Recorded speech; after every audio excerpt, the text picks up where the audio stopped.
사랑하는 성도 여러분, 우리가 믿고 섬기는 하나님은 허물과 죄로 죽었던 저와 여러분을 에베소서 2장 1절 말씀에 근거하면 하나님의 독생자 예수 그리스도를 십자가에 죽게 하심으로 불순종과 불신 그리고 우리의 모든 행위로 잘못된 그 죄악들을 용서하시고 심판과 그리고 형벌의 자리에서 구원하시고 우리에게 은혜와 평강을 누리면서 하나님의 사랑을 받으면서 복되게 살도록 은혜를 베풀어 주신 줄로 믿습니다. 아멘. 그러면서 하나님께서 우리에게 몇 가지 명령을 거룩한 생활을 하도록 몇 가지 명령을 주셨는데 그 명령을 지키면 그에 따른 축복을 반드시 주셨습니다. 아멘. 믿습니까? 아멘. 오늘 본문에서는 거룩한 생활을 명령하셨습니다. 한번 받아서 합시다. 거룩하게 살자. 거룩하게 살자.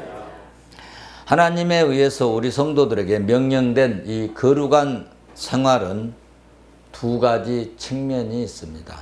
하나는 세상과 구별된 거룩한 생활을 가리키는 거예요. 우리는 예수 믿었으니까 세상 사람들과는 좀 달리 옛사람대로 살았던 그 습관을 버리고 이제는 새롭게 하나님이 우리 삶의 지침, 방침 또 교훈들을 받아서 그것을 이제 우리의 삶에 적용시켜서 녹아내리는 삶을 살아야 되는 것을 말씀하는 것입니다. 그리고 또 하나는 신앙적인 뿐만 아니라 도덕적으로도 흠없는 무흠한 그런 생활, 즉 순결한 생활을 요구하고 있습니다. 지금 이 세상은 여러분 사탄 마귀가 날뛰고 있어서 여러분 길거리에서도 사거리에서도 많은 사람들이 있는 데서도 묻지마 살인이 일어나고요. 그리고 마약이 몰래 옛날에는 막 그 이상한 술집 같은 데서나 이렇게 은밀히 거래되고 그런 줄 알았는데 이제는 어때요? 학생들에게까지 아니 초등학생들에게까지도 마약이 지금 이렇게 전달되고 먹이게 하는 그런 일들이 벌어지고 있다는 것입니다. 더 기가 막힌 것은 여러분 놀라지 마세요. 수술 없이도 남녀 성 전환을 가능케 해주고 성별 정정 허가를 신청하면 분명히 나는 남자임에도 불구하고 남자의 신체를 지녔음에도 불구하고 여자로 인정해주고 가족관계 등록부에 남을 여로 변경해 준다고 하는 사실입니다. 현재 20개 국가들이 성별을 바꾸겠다고 하면 사무소에 서류만 제출하면 자기 주도, 자기 의견 결정법 이 법안 때문에 자기 이 선언만으로 성전환 수술 없이 변경할 수 있다는 것입니다. 그러면 문제는 여러분 화장실에도 남녀 화장실이 필요가 없습니다. 그렇지 않겠어요? 목욕탕에도 이제 남자 여자 목욕탕도 필요가 없어져요. 왜냐하면 나 여자로 왔는데 할 말이 없는 거예요. 지금 세상이 이렇게 엄청난 사탄 마귀의 지금 소굴이 되어가고 있다고 하는 사실입니다. 이럴 때일수록 우리 예수 믿는 성도들이 더 기도하고 더 말씀 가까이 하고 더 거룩하게 생활할 수 있기를 주의 이름으로 축원합니다. 우리가 주의 말씀 따라 거룩한 삶을 살아가기 위해서는 예수 그리스도께서 십자가에서 죽으신 것처럼 우리가 죽어야 된다는 것입니다. 다 같이 오늘 본문 5절 말씀을 보시겠습니다. 그러므로 땅에 있는 지체를 죽이라. 뭘 하라고요? 땅에 있는 지체를 죽이라. 땅에 있는 지체를 죽이라는 이 말씀은 우리의 육체를 죽이라는 말이 아니고 죄 짓고 싶어하는 욕망을 죽이라는 의미의 말씀입니다. 이런 문제는 우리 예수 믿는 성도들에게 가장 심각한 문제입니다. 우리가 예수 믿고 구원받은 뒤에도 마음으로는 다 거룩하게 살고 싶지만은 여전히 우리에게는 욕망과 옛사람의 본성을 말끔히 정리하지 못하고 욕망과 죄 짓고자 하는 충동이 있어서 사단은 이것을 활용하고 있습니다. 우리는 땅에 있는 지체를 죽이도록 기도해서 성령 하나님의 도우심으로 이런 세상에 이런 사탄의 역사를 이기고 승리할 수 있기를 주의 이름으로 축원합니다. 오늘 본문에서 땅의 지체의 대표적인 것들을 예로 들고 있는데 먼저 음란을 지적하고 있습니다. 서 교수님은 이 음란은 사람이 범하는 가장 많은 죄이고 자주 범하는 죄라고 표현하셨습니다. 성적 욕망으로 표현되는 이 욕망은 남의 여자를 자기의 소유로 갖기 원하는 욕망이라고 서 교수님은 그렇게 주석하였습니다. 물론 인간에게 이성에 대한 호감이 있고 그리고 사랑하는 이런 감정을 주신 분이 누굴까요?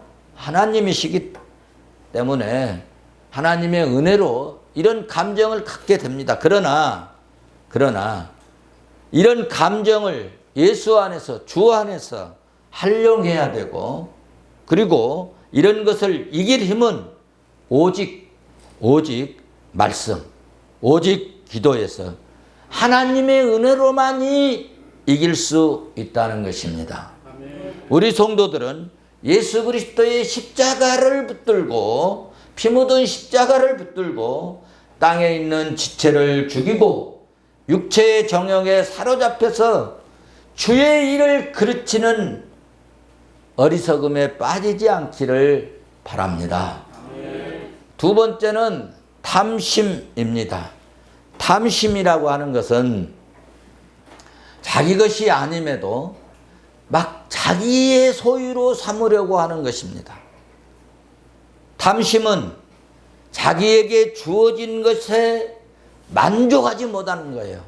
오늘 우리에게 주어진 것, 내가 이만큼 사는 것도 하나님의 은혜다, 주님의 은혜다 라고 고백하고 감사해야 되는데 하나님이 주신 이 은혜를 지금 나에게 주어진 이런 것들에 대해서 만족하지 못하는 것, 이것이 탐심이라는 것입니다. 무기력하는 것보다는 의욕적인 것이 더 좋죠.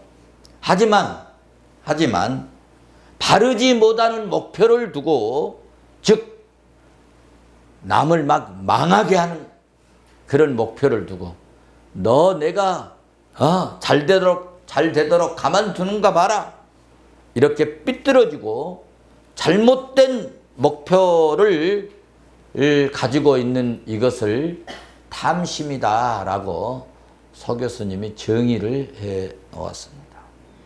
오늘 본문에서 탐심은 무엇라고 정의했느냐? 탐심은 우상숭배다. 탐심은 뭐라고요? 우상 숭배라. 하나님께서 가장 싫어하는 것 중에 하나가 뭐냐? 우상 숭배입니다. 미워하는 것 중, 주님이 미워하는 것 중, 하나님이 싫어하는 것 중에 하나가 우상 숭배인데, 탐심은 우상 숭배라고 한 것은 하나님이 계시할 자리에 탐심이, 욕심이, 물질이 그 안에 있다는 것입니다. 그러니까 내 마음속에 정말 주님이 더 귀하다고 하는 그런, 주님이 더 나를 사랑하고 내가 주님을 정말 사랑합니다 하는 그런 이런 마음으로 영적으로 가져야 되는데, 이 주님보다는 우선 돈 좀 벌어야 되겠다. 신앙보다는 우선 내가 돈 좀 챙겨야 되겠다. 이런 마음이 차 있는 것을 탐심이라고 하는 것입니다. 탐심은 뭐라고요? 우상 숭배와 같으니 우리 성도들은 그러므로 철두철미하게 이 탐심을 멀리하고, 탐심, 이 욕심, 이름조차도 부르지 않는 것이 좋을 것 같습니다. 그렇게 하시기를 바랍니다. 하나님이 주신 것으로 나는 만족하다. 할렐루야. 왜냐하면 탐심의 끝은 하나님의 진노로 반드시 망하게 되기 때문입니다. 오늘 본문 6절은 말씀합니다. 6절 우리 같이 한번 보실까요? 이것들로 말미암아 하나님의 진노가 임하느니라. 여러분, 하나님의 진노를 막아내고 이길 사람이 있겠습니까? 없습니다. 그렇습니다. 사람들이 임의로 만들어낸 이 신들을 보세요. 돈, 인기, 여러분 명예, 권세, 여러분 지식들, 하나님보다 더 사랑하는 것들이 우상인데 우상 숭배자는 철저하게 파멸되고 망하게 되는 것입니다. 바벨론, 아수르, 우리 역사를 봐도 마찬가지예요. 로마, 다 우상 때문에 망했습니다. 나라도 그렇고 개인들도 우상 숭배하는 가정이나 개인은 반드시 피폐하게 되어 있습니다. 망하게 되어 있습니다. 왜냐하면 오늘 본문 6절에서 말씀한 것처럼 하나님의 진노가 임하기 때문입니다. 사랑하는 성도 여러분, 우리가 꼭 알아야 할 것은 사람의 생명은 그 소유가 넉넉함에 있는 것이 결코 아닙니다. 사람의 생명은 그 소유가 넉넉함에 있는 것이 결코 아니라는 것입니다. 여러분, 부활하는 자들에게 성경은 말씀합니다. 디모데전서 6장 9절은 그렇게 말씀합니다. 부활하는 자들은 시험과 뭐에 빠진다? 올무, 그리고 여러 가지 어리석고 해로운 욕심에 떨어지니 곧 사람으로 말미암아서 파멸과 멸망에 빠지게 하는 것이라. 부자만 신앙 없이, 믿음 없이, 여러분 영성 없이, 신령함 없이, 성령 충만하지 않고 부하려고 하는 자들은 시험과 올무와 여러 가지 어리석고 해로운 욕심에 떨어져 가지고 그 사람은 파멸과 멸망에 빠지게 된다는 것이 성경이 가르쳐주고 있습니다. 이 말씀에 굳게 서 있어야지 삶이 편안하고 삶이 형통해지는 것입니다. 이 믿음에 서지 못할 때 디모데전서 6장 10절은 말씀합니다. 돈을 사랑할 때 돈을 사랑함이 일만하게 뿌리가 되나니 이것을 탐내는 자들은 미혹을 받아가서 무엇에 떠난다? 믿음에서 떠나가지고 많은 근심으로써 자기를 찔러버린다는 것입니다. 그러므로 우리는 주의 말씀을 붙들어야 합니다. 우리 푸른송교회 성도들은 이제 마음에 탐심의 뿌리를 뽑아버리자는 것입니다. 탐심의 뿌리를 예수 이름으로 뽑아낼 수 있기를 주의 이름으로 축원합니다. 그래야 마음이 평안해집니다. 그래야 주님이 은혜를 부어주시고, 여러분 주님이 부어주신 이 은혜 때문에 우리 속에 희한하게 기쁨이 생기고, 기쁨이 넘치고, 풍요가 넘치고, 감사가 넘치게 될 줄로 믿습니다. 꼭 기억할 것은 성도의 만족은 소유에 있는 것이 아니라 여러분 예수께 있어야 합니다. 우리의 가슴 속에 정말 예수보다 더 중요한 것, 믿음보다 더 중요한 것, 영성보다 더 중요한 것이 없다 하고, 오늘 또 여러분 힘이 있으면, 걸을 힘이 있으면 주일은 주님을 찾는 것이, 그것이 은혜인 줄로 믿습니다. 여러분 예수 그리스도는 우리의 기쁨과 우리 만족의 구원인 줄로 믿습니다. 예수 그리스도는 복의 근원인 줄로 믿습니다. 아멘입니까? 세 번째로 또 하나 버려야 할 것이 있는데, 오늘 본문이 거짓을 버리라는 것입니다. 뭘 버리라고요? 거짓을 버려라. 진실을 표방하고 거짓을 철저하게 배척하는 사람들 가운데도 거짓말을 하고 거짓 행위를 일삼는 그런 경우들이 결코 적지 않습니다. 그런데 이런 거짓이 교회의 공동체 안에도 들어와 있다는 겁니다. 그래서 오늘 바울 사도는 감옥에서 골레서 교회에게 이런 편지를 하고 있는 겁니다. 거짓을 버려라. 거짓을 버려라.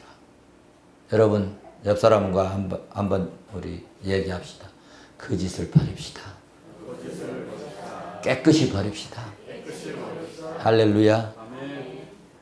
우리가 알아야 할 것은 축복의 근원은 하나님, 축복의 근원은 예수 그리스도인데, 예수 그리스도가 축복의 근원이라면 거짓의 근원은 어디 있느냐? 거짓의 근원은 사탄입니다. 요한복음 8장 44절에서 말씀합니다. 너희는 너희 아비 마귀에게 났으니 너희 아비의 욕심대로 너희가 행하고자 하느니라. 그는 처음부터 살인자요, 진리가 그 속에 없으므로 진리에 서지 못하고 거짓을 말할 때마다 제 것으로 말하나니 이는 그가 거짓말장이요 거짓의 아비가 되었습니다. 그래서 이 거짓의 근원은 마귀 사탄에서 오는 것입니다. 교회 다니면서도 예수 믿으면서도 거짓말을 하는 사람은 옛사람이 너무 많이 아직도 살아있기 때문에 그렇게 하는 것입니다. 그래서 사도는 예수칸을 죽여라, 옛사람을 죽여라, 땅에 있는 지체를 죽여버려라 라고 말씀하고 있습니다. 이것을 죽여야 진실하고 정직한 그리스도인이 된다는 이야기입니다. 거룩한 성도 되시기를 주의 이름으로 축원합니다. 자, 이제 거룩한 성도 되기를 원하십니까? 그러면 거룩한 신의 성품에 참여하려면 어떻게 살아야 할까? 8절에서 말씀해 주고 있습니다. 바울 사도가 참 친절합니다. 어떻게 하지 말아라. 어떻게 하면 어떻게 된다. 망한다. 산다. 죽는다. 사망이다. 이렇게 얘기하고, 그럼 어떻게 해야 될 것인가? 방법까지 다 이렇게 말씀해 주고 있어요. 오늘 8절은 말씀합니다. 이제는 너희가 이 모든 것을 어떻게 하라고요? 벗어버리라. 옷을 벗어버리라. 옛 생각, 옛 모습, 옛 습관, 옛 사람의 모습을 벗어버리라. 8절에서 분냄이라고 하는 것은 서 교수님이 그렇게 주석했어요. 분내는 것은 자기 몫이 되지 못해가지고 나타내는 격한 감정이라는 거예요. 아, 내가 저 자리에 서야 되는데, 저 위치에 서야 되는데, 저건 내 것인데, 내가 받았으면 좋겠는데, 그런데 희한하게 다른 사람한테 가네. 그래가지고 본래 자기 것도 아닌데 자기 몫으로 이 받지 못해가지고 나타내는 격한 감정을 분냄이라고 표현한다는 것입니다. 분을 내고 성을 내는 것은 자기의 기준과 원함대로 되지 않았을 때 분을 밖으로 드러내는 감정이라는 것입니다. 성도 여러분, 우리가 예수 믿고 믿음으로 산다는 것은 여러분 내 기준으로 사는 것이 아니라 이제는 오늘 바울 사도의 말씀대로 이제는 내 기준이 아니라 하나님의 말씀이 삶의 기준이 되어야 된다는 겁니다. 주의 말씀이 내 생활의 기준이 되어야 되고 행동의 기준이 되어야 된다는 것입니다. 또 내가 원하는 대로 사는 것이 아니라 주님이 원하는 대로 살아가는 것입니다. 그것이 우리의 삶의 행동의 기준이고 그것이 최고의 여러분 삶의 목표인 줄로 믿습니다. 우리는 그렇게 살아야 될 줄로 믿습니다. 여러분 전에는 어떻게 살았든지 우리 오늘 주님 주시는 말씀을 붙드십시다. 과거에 분도 내고 성도 내고 여러분 또 뭐 악의도 하고 막 내 입으로 이런 말 저런 말 그 더러운 말 안 옮겨야 되는데 그거 그냥 뭐 누구한테 안 좋은 소리 들으면 그거 막 누구한테 말 못해갖고 한장하죠. 막 누구한테 이거 말할까? 누구 전화해갖고 이거 말할까? 막 이러지 않습니까? 이거 버립시다. 버립시다. 결론적으로 우리는 새롭게 살아야 합니다. 이제는 새롭게 살아야 합니다. 받아서 합시다. 이제는 새롭게 살자. 왜냐하면 10절에서 그렇게 말씀하고 있습니다. 새 사람을 입었으니 새 사람을 입었으니 이는 자기를 창조하신 이의 형상을 따라 지식에까지 새롭게 하심을 입은 자니라. 아멘. 새롭게 살아라. 더러운 습관을 버렸으면 이제 새 습관을 들으라는 것입니다. 여러분 새 습관을 한 번, 두 번 해보면요 길이 납니다. 여러분 우리 옥상에도 쥐가 있어요. 쥐를 제가 잡는데 4마리 잡았어요. 어떻게 잡은 줄 아세요? 여러분 다닐 때 길이 보여요, 안 보여요? 그런데 쥐들이요 다닌 자리를 계속 다닙니다. 그러면 뭐가 보여요? 쥐 다니는 길이 보여요, 길이. 그 길에다 약을 넣는 거예요. 덫을 넣는 거예요. 그러면 여지없이 걸려요. 사람도요, 습관을 자주 하게 되면 습관이 길이 나는 것입니다. 우리 습관의 길을, 믿음의 길을 내야 되는 거예요. 할렐루야. 여기서 그런데 매우 중요한 것은 어떤 습관을 길러야 되는가 할 때 새로운 습관, 하나님의 말씀을 듣고 순종하는 습관을 길러라. 새로운 습관 중에 하나님의 말씀을 듣고 그 말씀에 순종하는 습관이 매우 중요하다는 것입니다. 왜냐고요? 하나님의 말씀은 살았고 운동력이 있어서 더러운 옷을 빠는 세탁기처럼 하나님의 말씀이 우리 속에, 우리 가슴 속에, 하나님의 말씀이 우리 심령 속에 들어오기만 하면 나를 변화시키고 새롭게 만들고 여러분 내 심령을 깨끗하게 정제시켜 나간다는 말씀입니다. 그래서 여러분 더러운 옷 세탁기에 집어넣고 세제에 넣고 물 넣고 돌리면은 희한하게 옷이 깨끗하게 빨아가지고 나와지잖아요. 우리도 주의 말씀에 통해 성령의 말씀에 통해 할렐루야. 아멘. 그래서 우리의 심령을 깨끗하게 보혈로 씻어버릴 수 있기를 주의 이름으로 축원합니다. 아멘. 시편 1편 2절은 그렇게 말씀합니다. 오직 여호와의 율법을 즐거워하냐 주야로 묵상해라. 아멘. 왜냐하면 그 결과가 있다. 3절에서 말씀합니다. 3절에 그렇게 말씀합니다. 그가 하는 모든 일이 다 뭐한다? 형통하리라. 여러분 여호와의 말씀을 붙들고 순종하는 습관을 길리고 정직하게 살아야 되겠다. 깨끗하게 살아야 되겠다. 믿음으로 살아야겠다. 말씀에 순종하면서 살아야겠다. 여호와의 일을 하면서 살아야 되겠다. 이런 일에 여러분이 힘쓰면 그가 하는 모든 일이 다 형통하리라. 할렐루야. 믿습니까? 그런데 재미있는 것은요, 참 이렇게 되는 일에 있어서는 교회 목사님이나 장로님이나 경기한 장로님이나 권사님들 하는 것이 아니다는 것입니다. 11절 말씀을 봐보세요. 11절. 이렇게 새롭게 되는 것은 헬라인이나 유대인이나 다 같이 봅니다. 헬라인이나 유대인이나 헬라파나 무할레파나 이방 야만인이나 수구디안인이나 종이나 자유인이나 차별이 있을 수 없나니 오직 그리스도는 만유시요 만유 안에 계시니라. 아멘. 할렐루야. 무슨 말씀입니까? 교회 안에는 차별이 없다는 거예요. 차별이 없다는 거예요.